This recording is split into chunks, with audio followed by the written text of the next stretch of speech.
Good morning. This is Jason Dean coming live at you again for a brand new Film Fanatic show. It is January 9th at 9:20 TGIF. Happy Friday. So, hope everyone's having a good week and has got some pretty fun plans for this weekend.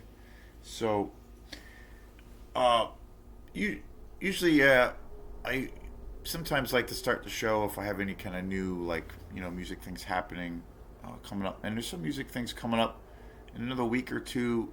Got a show coming up, and there'll be some promotion coming up for it. We have a show in Brunswick with Osmia, which I'm pretty excited about coming up in a couple of weeks. And then we just booked a couple more shows, a couple more quantum shows for next month, and we're going to be back, which I'm really excited for this show. We're going to be back at Hey Sailor playing with my great buddy Halsey. So he was an amazing bass player, just phenomenal musician, and he's had this group for I don't know a few years now, where it's basically a solo one man show, electronic bass project, Halsey, and it's awesome. We we've we've had a pretty good and long, I guess, history of playing music together, and it's been super fun. We first met, Eric Halsey and I first met playing. We used to play in a band called Bone Broth, and we did that band for about 3 or 4 years. And during that time, we realized we became really good friends, and then we actually before that we were in a band for a brief period, a totally different band, and we had met each other about I don't know, it was probably maybe like 6 years ago now. It was before COVID, and we became pretty good friends, and we just had this a lot of the same interests in music, and then we started playing in this one band that was very very short lived, and then we ended up playing in this band Bone Broth for a few years. He's an amazing bass player. He's my favorite bass player to play music with. Just so creative, so funky. So we did that, and during that time with Bone Broth, we kind of had this, realized more and more that we both had these weird little side project bands. Me with Quantum, and then his group Halsey. And at that time, that group hadn't really played out very much, and it was like a brand new thing. So we ended up fast, forward a few years into that, we ended up playing together at Ada's Kitchen, and that was a super fun time. And that was his first show playing solo, doing his electronica stuff. And the music that he does is really cool. It's definitely electronic and electro based stuff, but he uses a lot of live instruments, keyboards, sometimes live bass, and various other things.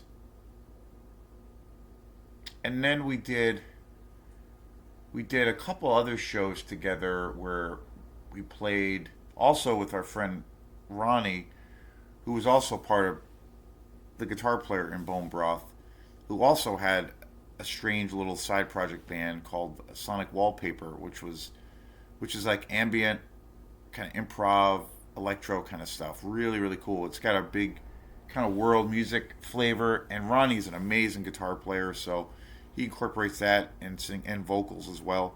And it was a really unique experience. I mean, we were playing in a band together, but then we realized we had a lot of these, same interests.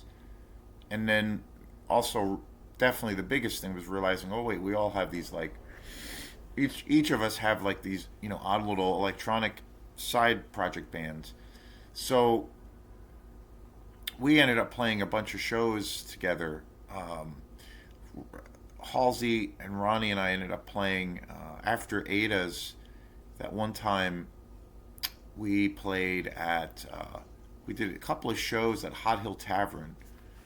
That one, the last one was last this past summer, and then last year I had our album release show for Quantum in Dreams I Saw Chapter 2, We did that at Hay Sailor, and then they both played at that show. And so we've done quite a few shows together, and it's been super fun. It's all usually when we do these shows, it's all original based music. It's not there's nobody really DJing. There's nobody playing other people's tracks. There's no covers, so it's nice that it's all like original stuff. So very excited. We just got this show put together, so very excited. We haven't done a show where it's just Halsey and I in a long time. So this will actually be the first time we've ever played together where it's just going to be the two of us. So very excited about that.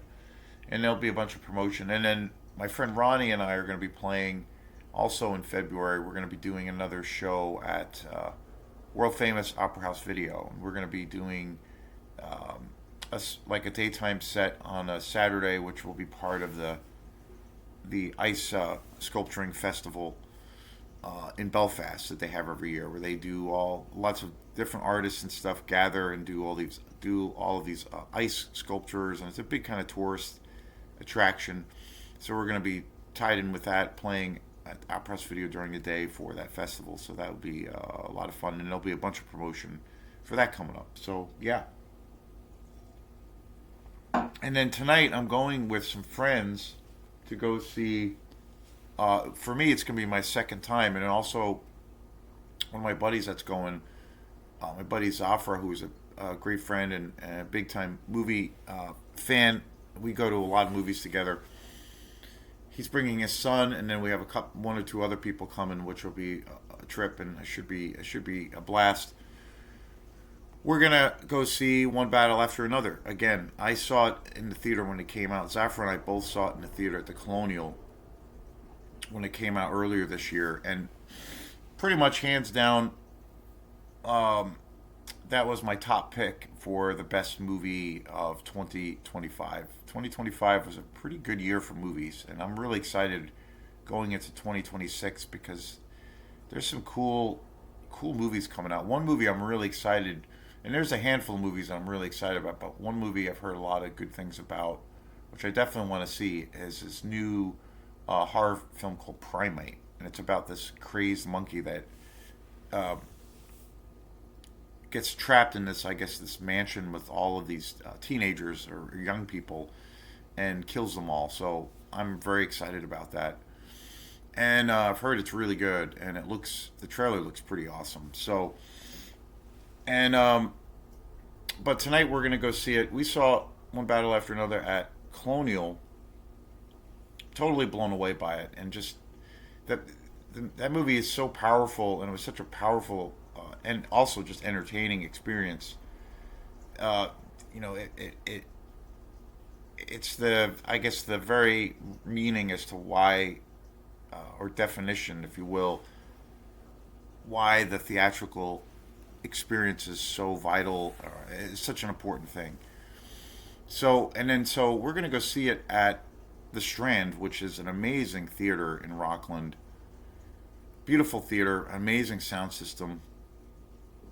And so what the Strand is doing in Rockland is they're basically bringing back movies that have all been kind of nominated this year for Academy Awards, and they're going to be showing, I believe, also Sinners on Sunday. So they got some cool movies coming up, and it has the Strand has an amazing sound system. So, and it's a beautiful theater. So I'm really excited to see One Battle After Another at the Strand, because it's a killer sound system. So I'll definitely do. I did a review for when I first saw One Battle After Another. Extraordinary movie, and I'm so glad to see this movie getting a lot of acclaim and making some seriously good money, because it's prime time. If you're a fan of Paul Thomas Anderson, it's the shit. So I have reviewed this movie before, and I've talked about it in other videos, but this will be a whole different kind of experience. So I'll definitely do another show about going to see it at the Strand probably tomorrow. And then Saturday, I'm going to another movie gathering. I have some friends who run a movie theater series, and they're going to be doing like a kind of like a private screening of of a handful of movies, and I have no idea what they're going to show. It's a kind of a birthday party as well, and it's basically a birthday party in a movie theater.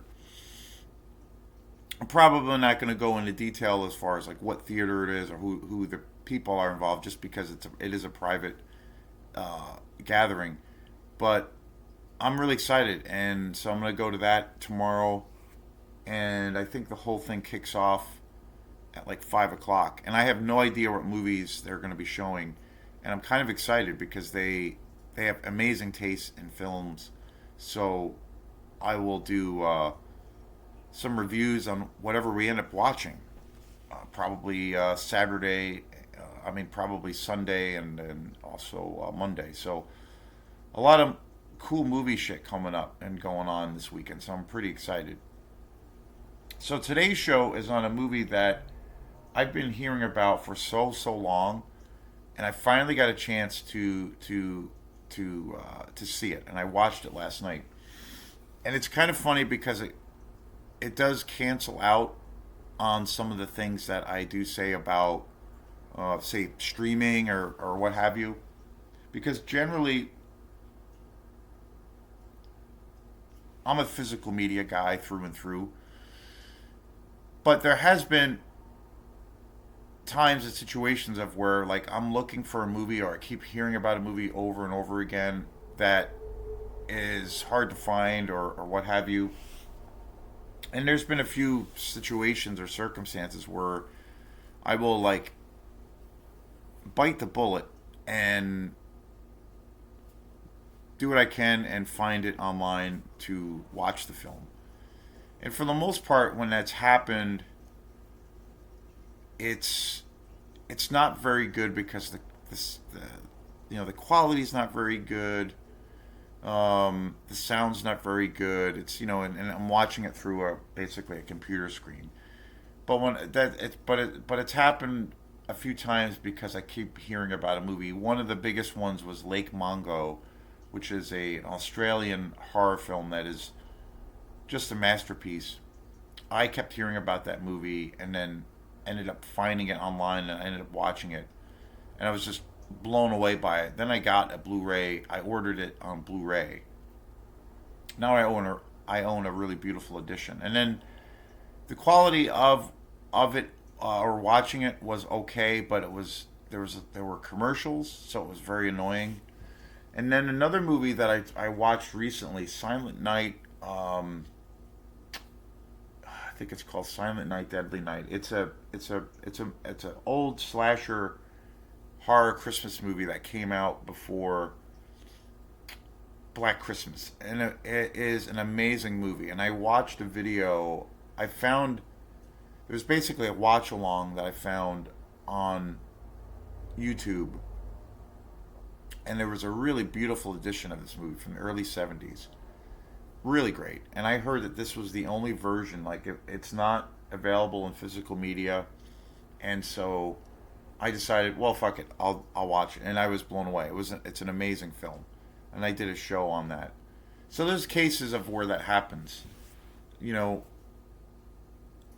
as far as well, where I will seek out a movie and then find it and then watch it in that format. That example was really great because the quality was really good, and then so I'm always on the quest for watching new movies, of course.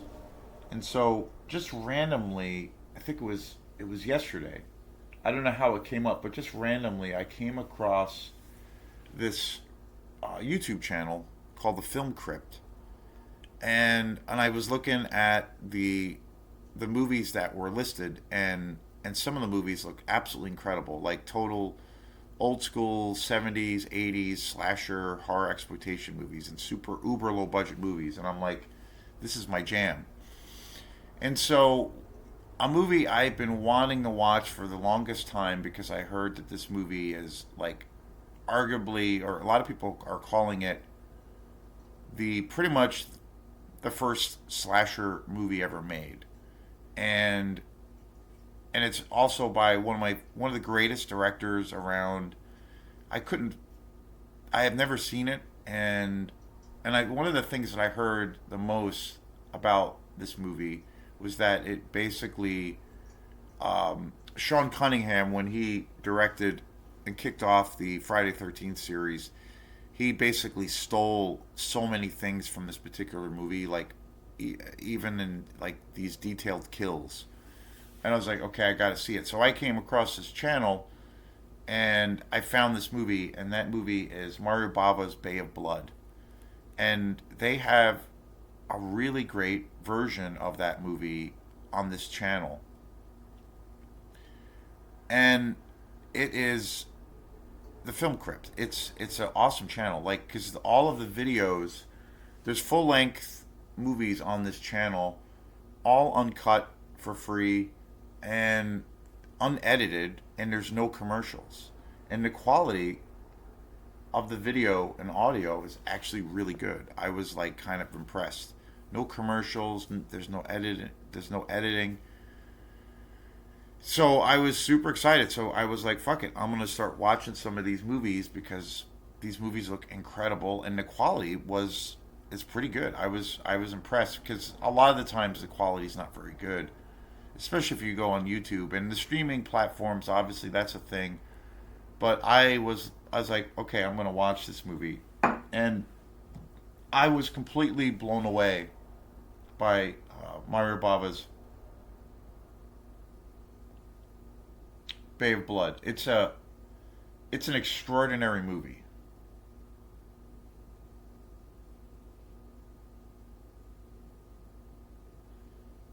and it is wicked old school. It came out in 1971. It's again, it's an Italian film. Watching it on this channel, again, I was so impressed.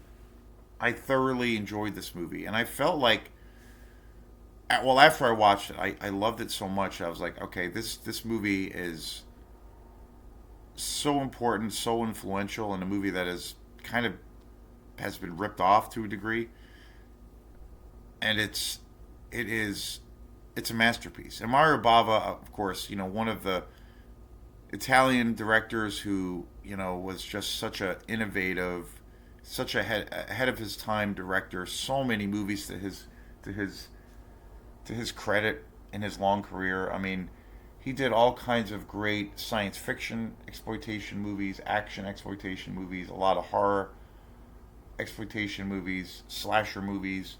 I mean, you name it. Westerns, I believe. A legend, one of the greats. And so I was shocked after watching this movie. Again, like I've talked about this a lot, but as a kid, the first slasher movie I ever saw was the original Friday 13th from 1980, directed by Sean Cunningham. And of course, that's a legendary, iconic film, and that kicked off the entire franchise. But as a kid, that was the very very first slasher movie I ever saw. And so many of those kills and things in that movie are just so imprinted in my brain, and it just left this like deep impression on me in a good way as a kid of like, wow, slasher movies are the shit. And I had heard just that recent. I just again, I had heard just recently again about Mario Bava's Bay of Blood, and I've heard about this movie throughout the years for a long time, and then just recently again, somebody was talking about this movie. I think it was somebody that I was checking out on YouTube, and they were talking about Bay of Blood again, and I was just like, God, it was one of those things, when you keep hearing about something, it keeps coming around, and you keep hearing about it, that it's something really awesome you need to check out, and then it goes away, and then it keeps coming back, and Bay of Blood was one of those movies. So when I heard it again, or I heard this one YouTuber talking about this movie again, and one of the things that really struck me with what he was saying was that basically Sean Cunningham more or less ripped off Mario Bava's Bay of Blood to create uh, the Friday 13th, the first one, which led to the massive franchise. And I remember they showed these. This one YouTube guy was showing these clips, like a couple of clips from Bay of Blood, and I was like, "Holy shit, that's exact like some of the kill sequences." And I'm like, my reaction was like, "That is exactly the same thing for Friday 13th." Like, crazy. I was like, "What?" The famous scene in Friday 13th with the two teenagers on the bed, and then they have they get speared, and they both get impaled on the bed. Like that's probably the most iconic kill in the movie, and that is totally in Bay of Blood, and so I was like, okay, I have to watch this, and then so I found a really good version of it, and I watched it last night, and I'm just like, this is insane because Bay of Blood came out in 1971. I mean, that's crazy. Like almost over 10 years before Friday 13th, and even before Black Christmas, and I kind of feel like this might be where the Bay of Blood. There's a really damn good case to say that this is probably like the first slasher movie ever made. Yeah, it's wild because that's a fashion for me. That's a fascinating journey that I love to go on. It's like when I'm into, it can be a style of music or a style of art or just or a genre film in this case. I always love to like find out what influenced those particular movies, and then whether it's say if it's a band or say if it's in this case a director, I'll try to seek out interviews and find out you know what those artists were influenced by, and it always tends to be stuff that predates what they are doing. And so I trace back the origins of it even further, and then that opens up these all kinds of possibilities to discovering all kinds of other cool music, or in this case films. So I love doing that, and that is really a big thing when it comes to the slasher genre, which is my all-time favorite slasher, is my all-time favorite horror genre. So I was kind of enamored by watching Bay of Blood because I'm like, wait, okay, looking at the timeline and where these movies kind of fit genre wise and how that works, like it's pretty wild when you date back the lineage and how what your perception is and how it does change. And then even when you're a kid or even if you're an adult, when you first more or less get exposed to something that's definitely a part of a genre, and then you look into the lineage or how it where how it arrived to at that particular place. And it's fascinating to me because in this case it like now I have gotten a chance to finally see Bay of Blood, and I was totally blown away. This movie Bay of Blood is a masterpiece. It's an absolute masterpiece. It's shot so well. Mario Bava is a master. Was a master filmmaker, one of the greatest Italian directors. So many movies, so many, such a prolific career. But that's the thing. Tracing back the lineage of these things, it's like, wow, this is so fascinating. It's so cool.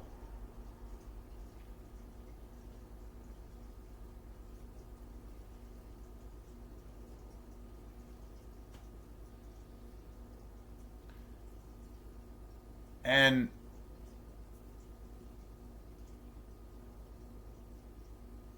like I've always thought one of the first um, slasher movies ever made. When you're going back to the old school. I think, and again, it's tough to say sometimes. It's tough to say how it kind of really got formalized, but like one of my favorite directors of all time, who I discovered about 6 or 7 years ago, kind of late, but Herschel Gordon Lewis. He's one of my all-time favorites. And the first movie I ever saw of his was 2000 Maniacs, which is an absolute fucking crazed um, experience. Just an amazing film. I own most of his movies. And then the first movie that I ever bought of his was Blood Feast, and that came out in '63. And I definitely consider that movie a slasher movie in a lot of ways. It's got this kind of an occult aspect to it, but I definitely consider that a slasher movie. So it's interesting when I think about, how does that's interesting because it like changes your perception because like for me, again, horrors, all things horror is my, that's my favorite, and horror exploitation movies. But then, and again, within that, there's so many of these like subgenres, and the slasher is like hands down my favorite. So checking this out and tracing it back, like discovering, getting into Black Christmas, um, and seeing how that was so influential and predated Halloween and the Friday 13th franchise. And then this other film I just discovered, I think it's called Silent Night, Deadly Night, that came out a couple of years before Black Christmas. And then Bay of Blood, 71. But then realizing also Herschel Gordon Lewis' Blood Feast, which I definitely consider to be a slasher movie, is 63. So it's kind of insane when you think about, when I discovered when I as a really little kid first seeing Friday 13th, and that was the first slasher movie I ever saw. And it was the first time where you get exposed to that, to what a slasher movie is. You have those typical kind of tropes or traits that you see, and when you become a fan of slasher movies, or if you become a fan, say, of genre specific films, like there's certain things after a while you kind of want or expect. But the scenario of like where the movie takes place in the woods in a cabin by the lake or something like that. There's like a group of teenagers or young people that are like doing lots of drugs and drinking and partying and having sex, and then there's like some kind of mysterious killer in the background who picks them off one by one through a series of really gruesome kills. And there's always like some suspense to what's going on, and then there's usually the big reveal at the very end. Sometimes there's the masked killer, the glove killer, and those are the things that you like know and love, or at least for me, that I know and love about, and what I expect to make a good slasher film. Like if those things are there, that's the most important. So, and just like since I started this channel, and that whole thing did start before, but like just tracing that back, tracing the lineage of like, wow, like and then as a kid thinking when I first saw when I first saw Halloween as well, and I did see Friday 13th was the first slasher movie that I ever saw, and then I didn't see John Carpenter's Halloween until a few years later, and then after that it was the Nightmare on Elm Street films. Those were my first kind of slasher franchises or films that I ever got exposed to. But as I've gotten older, and then obviously in the last bunch of time becoming a big movie collector, it's wild to think, because at that time as a kid I'm like, oh, okay, this is like, it was new, it was different, it was something I just like was enamored with and I just loved. And also, to a degree, thinking, okay, these movies started, you know, this is where the slasher genre started. Because, now, I mean, here we are, 2026.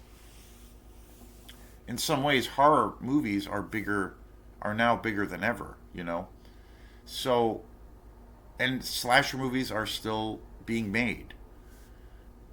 So, and I'm not a super huge fan of a lot of the slasher movies that have been coming out. One that I really, really liked, which I think it's one of the best slasher movies, like as far as modern slashers, and it does something unique. Is In a Violent Nature. I love that movie. That came out last year. So it's still such a vital, uh, important genre, and there's a big, deep love for it.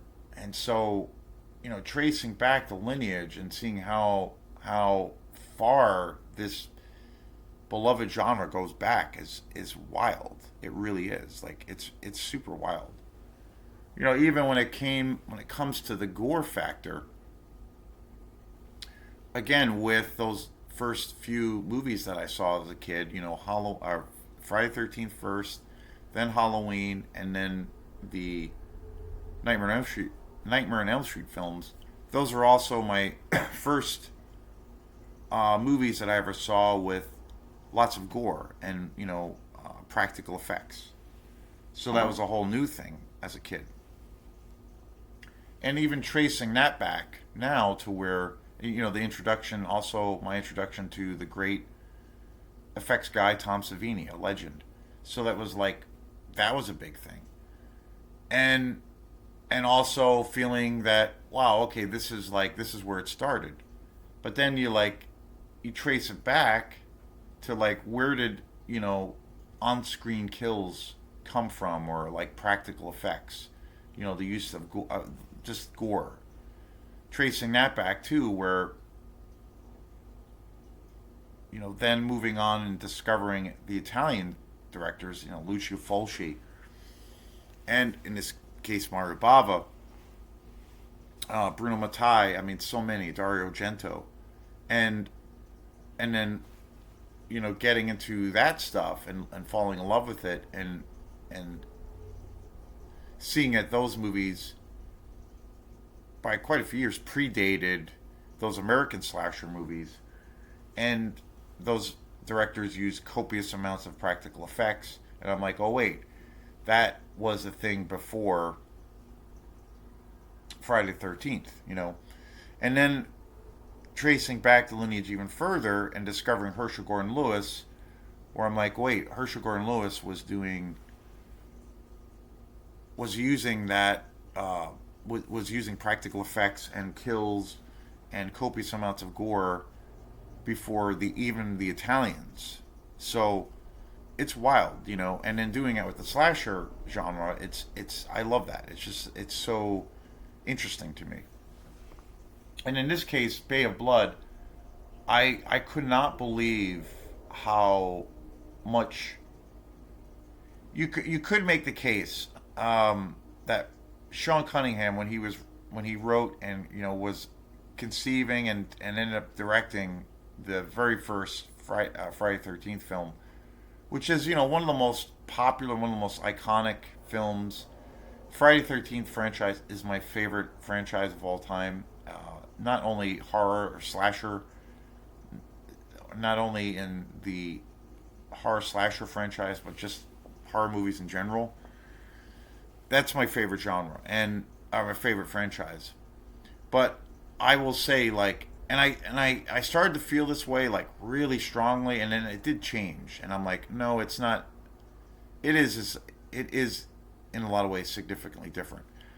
But when I first started watching Bay of Blood, and you could say it is a legitimate argument that Sean Cunningham, without a fucking doubt, had to have seen Mario Bava's Bay of Blood when he was creating Halloween. I mean, creating Friday 13th, without a doubt.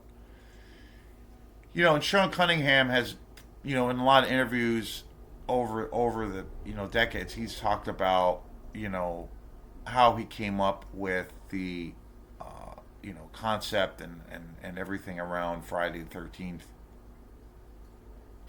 Especially after, he's always talked about the major influence of,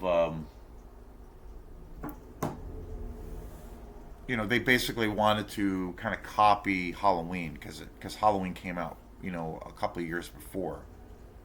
So they basically wanted to like replicate that. And he's talked about that a lot in interviews over the years, and has never pulled any punches about it. And you obviously, when you watch Friday and then Halloween, like obviously there is a lot of similarities. But I have to say, I felt like there's even way more. I see less Halloween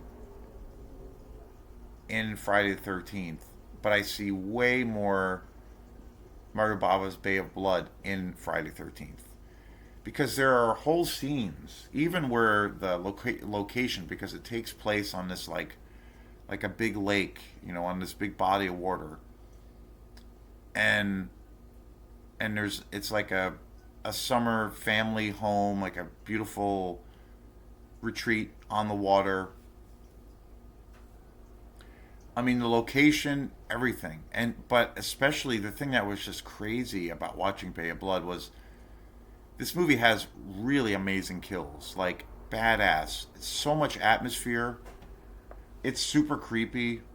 It's awesome. I mean, it really, really is good, and the whole story.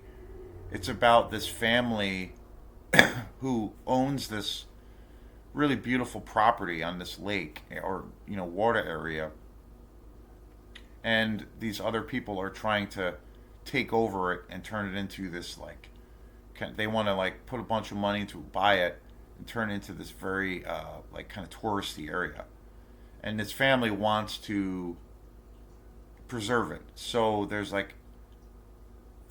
two or three different groups involved, and they're all fighting to control. And a series of all of these like really gruesome murders end up happening during this whole thing. But then there's also another group of these young kids, teenagers that are at this area, at this bay, that get picked off. And there's so many things, like, especially when it comes to the kills in Bay of Blood, that Sean Cunningham, like, literally fucking ripped off. Like, it's crazy. It's crazy. The iconic scene, like I said before, with the two teenagers laying in bed and then they get impaled with the giant spear. That is literally the same exact thing in Bay of Blood, and that's like for Friday 13th, pretty much the most iconic kill in that movie. And I'm like, wait, that was not original, because it's a gruesome fucking kill.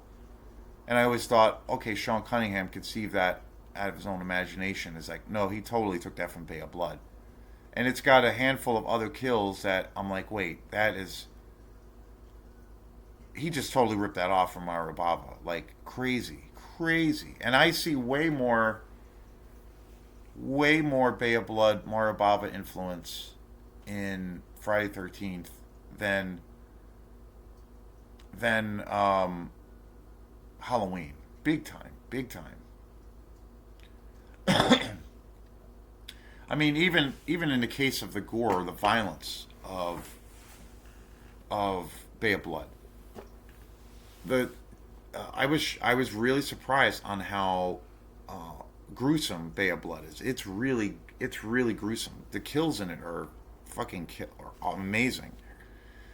Super gory, a lot of great practical effects. It's super creepy, great atmosphere. But the practical effects are kind of phenomenal.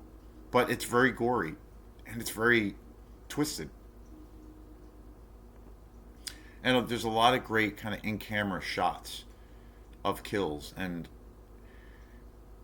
I'm like, holy shit! Like, I mean, when you think of John Carpenter's Halloween, it's not all that. It's not a very gory film, really, at all. Like, there's no real gore in it. I mean, it's an iconic movie, and it's one of the greatest movies ever made. but it's more that I feel like Halloween has just got like, just great atmosphere. I mean, John Carpenter, knocked it out of the park with this movie, and I think the success, one of the biggest, you know, parts or components of that movie that make it so great is the cinematography from Dean Cundon, because it's got some of the greatest cinematography ever. I think in a film in general. Dean Cundon's like my favorite cinematographer, and his use of lighting. So like Halloween just has so much fucking atmosphere. But the kills and the practical effects, like there's great kills in it. Don't get me wrong. But as far as like the gore factor, it's actually there's barely any gore in the movie. But looking, and then in comparison, Friday the 13th is a lot more gory. There's more in-camera kills. It's a little bit more gruesome. I think Friday the 13th, it's a little bit, and it's very suspenseful. I've always felt that movie is very much influenced by like a Hitchcock kind of vibe too. But it's quite a bit different than Halloween, and I think it was definitely influenced. And Sean Cunningham always talks about it. But in comparison to Mario Bava's Bay of Blood, I'm like, no way. Like, I see way more. Like 75%, 80% of that movie was ripped off and thrown into Friday the 13th. Like, literally. It's kind of staggering. Like, specific kills. The most notably the couple who were impaled in the bed. I mean, that's just like, it's wild. It's wild to me. I was kind of shocked on how blatant it was that it was exactly the same scene, and I'm like, holy shit, this came out in 71, and then Friday 13th came out when it was like 80. I mean, crazy. It's wild. That was the biggest moment where I have to say my mind was kind of blown. And so when I was watching Bay of Blood, about midway through, I was totally enamored. I mean, the movie has so much. The cast is amazing. The atmosphere is just really, really awesome. It is super. It's super creepy. And I was just like, man, this is a fucking slasher masterpiece. But so, and then when it came to like again some of the kills, that were happening in Bay of Blood, which are just incredible. And I'm like, this came out 71, like this is blowing my mind. And just how gory it was and gruesome. I'm like, oh my god, this is it. In my head, I was like having this like inner conversation where I'm like, wait, no. Sean Cunningham just totally ripped this movie off. Like, and it was weird because I almost felt like, is this going to diminish of how highly I regard Friday 13th? Because again, it's my favorite horror franchise. And I'm like, this is so blatantly like, just it's just such a ripoff. It's like from to a T. But then I will say, as the story evolved in Bay of Blood, and you were starting to kind of find out what was happening and who was responsible for the killers, and that it was actually, you know, kind of a complex thing, and it became more and more of like a murder mystery thing. I was like, okay, no, it was a movie that Bay of Blood was definitely a movie that Sean Cunningham watched and was greatly influenced. He definitely took some things from that movie and decided to rip it off, particularly around some of the kills. Um, but it is very different. The story, the structure, for the most part, is very, very different.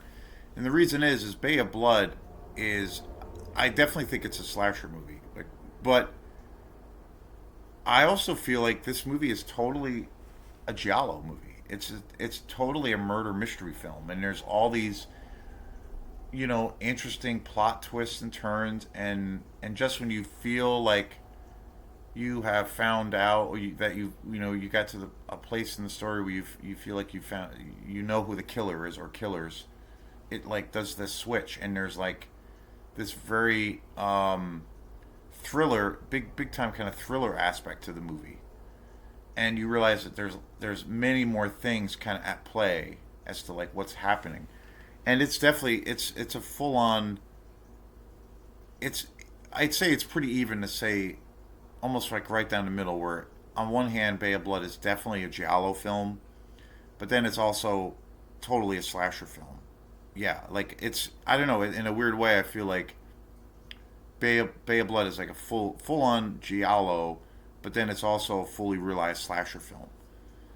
And I don't know if I've really seen a giallo film like that, because obviously in giallo, which is one of the greatest Italian horror styles that there is, with the whole kind of Agatha Christie murder mystery vibe, and obviously a lot of giallo films are all like they all have this like kind of sleazy vibe, and there's always like the gloved killer or some kind of psychosexual element or what have you, but it's focused on kind of that murder mystery aspect.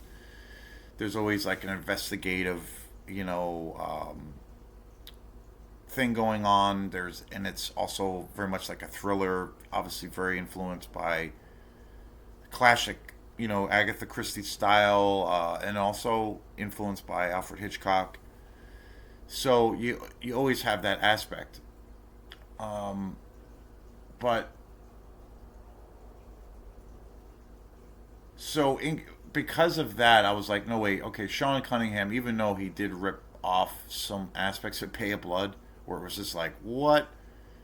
It's its own thing, and it didn't. In the end of the day, at the end of the day, it didn't diminish my love of that movie and how important that movie I think is, because it is its own thing. But it was really wild seeing Bay of Blood because this movie is fucking amazing. I don't know, it's so great. I've seen pretty good amount of Mario Bava films at this point. I own a few of his films. He was such a prolific director, and so there's a lot more I need to check out. I have not seen all of his films. I mean, he had a career that was like more or less spanning decades. So amazing. But this movie, Bay of Blood, 1971, it's so badass. I cannot wait to buy this. It's essential to buy on Blu-ray. It's so awesome. Um, Super excited that I got to finally see it.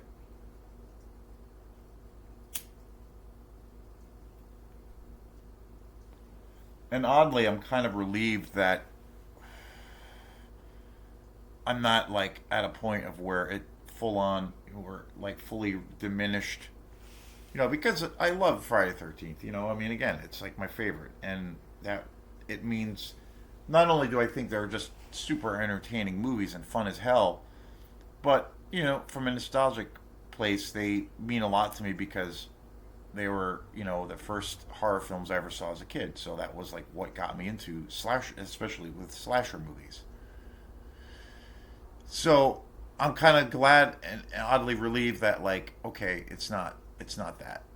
So, but I can't recommend Mario Bava's Bay of Blood. I definitely got to find and get a copy of this on Blu-ray because it's a masterpiece. I mean, from top to bottom, the cinematography, the way it's shot, the kills are just incredible. The atmosphere, the story is just great. Um, and I love giallo films to death. And I did get exposed to giallo films when I was a kid. After the exposure to slasher films, but I didn't really know what a giallo like what that was. Like I didn't know that it was like this. It was a genre thing, or about the origins of giallo until like fairly recently, or even what the term was giallo. So,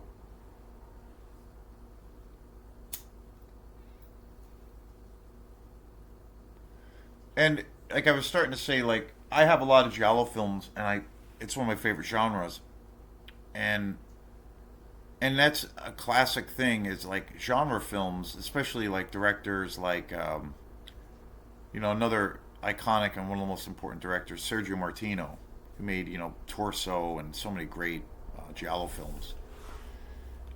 One of the most influential directors. I mean, Eli Roth and Quentin Tarantino always talk about Sergio Martino as being like one of the biggest influences, and rightfully so. But and his movies, Sergio Martino's movies, like the Giallo films, are they always have slasher elements to them. I mean, in some ways, the slasher genre kind of came was definitely influenced by Giallo, and obviously in this case, big time. So the Italians had so much influence on cinema. It's insane, and I feel like the Italian directors, in this case Mario Bava, can never get enough credit for, you know, basically doing shit before anyone else in a lot of ways. In a lot of ways. Um, and I feel like, I think it's really, if you're a fan of horror films, like legit, like legitimately into horror, and in this case slasher movies, you need to like do yourself a favor and take a deep dive into the old school shit, because that's like where it came from, really. So that those guys never, they do get their credit and their, and a lot of accolades, but I don't think they, even to this day, I don't think directors like Mario Bava or Lucio Fulci or Bruno Mattei or Sergio Martino, I don't think they don't get the credit that they deserve even now. I mean, because so ahead of their fucking time. I mean, without those guys, and in this case Mario Bava, horror would be totally different. I mean, you see their influences right now, even in films. So yeah, um, but even with the Sergio Martino films, which he, again, incredible giallo films that he made, and they're pretty gruesome, but they're more on the murder suspense kind of side of things. Like they're a little bit more like they're giallo films, but they have definitely big time aspects of the slasher genre. But the thing that I find is different with Bay of Blood is that it's like almost right down the middle. Like it's without a doubt a giallo, but then the other half of the film is without a doubt a fully realized slasher film. So I think maybe even if you want to think of in terms of like historically, it's very unique because it's literally both genres blended together, like without a doubt. Amazing film. Can't recommend it enough. I can't wait to buy it on Blu-ray. All right, peace.